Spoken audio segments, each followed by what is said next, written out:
the Enterovirus 68 epidemic, which infected thousands of children this fall, was likely spread through America by President Barack Obama's decision to allow millions of Central Americans across the Texas border, according to a growing body of genetic and statistical evidence that has been collected. The evidence includes admissions from top health officials that the epidemic included multiple strains of the virus, and that it appeared simultaneously in multiple independent locations in the United States. The question would be settled if federal researchers study the genetic fingerprint of the Enterovirus 68 that first hit kids in Colorado, Missouri and Illinois to see if they are close relatives to the FD68 viruses found in Central America. One 9-year-old child was diagnosed with the enterovirus in early October. Officials have to do the genetic analysis to disprove or prove the link. Nora Chapman, an enterovirus scientist. But there's already lots of statistical evidence for American citizens to demand that scientists test the viruses to see if Obama's progressive border priorities spread the dangerous contagion throughout the country during 2014. So far, that virus has been found in 9 American kids who died from illness, has apparently inflicted unprecedented polio-like paralysis in roughly 50 kids, and has put hundreds of young American kids into hospital emergency wards and intensive care units throughout more than 40 states. Call Obama now and demand answers to the question: has his border policies put Americans at risk? Call 202-456-1414 now.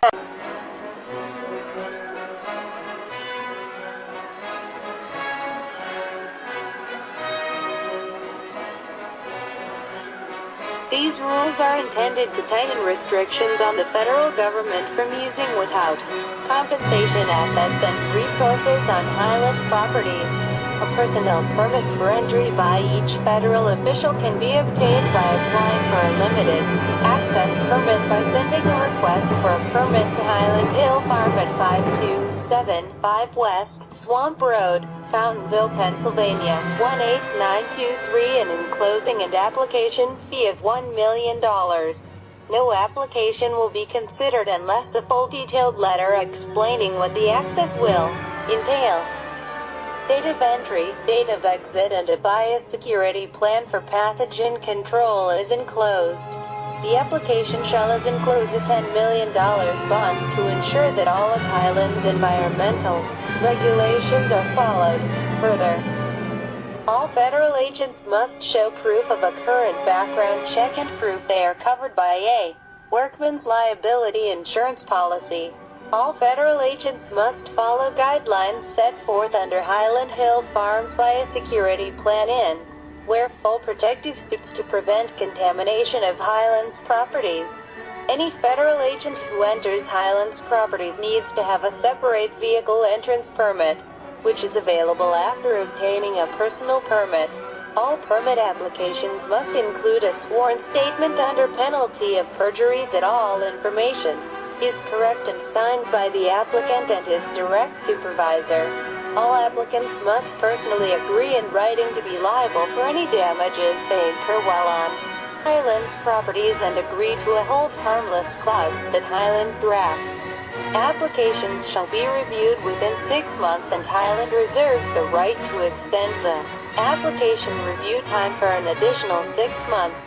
Under Pennsylvania Act 125 of 2010, U.S. government agents and the federal government will face trespass charges and be responsible for any economic damages Highland incurs due to the failure to observe posted biosecurity measures or damages to Highland Hill Farm properties plus civil damages.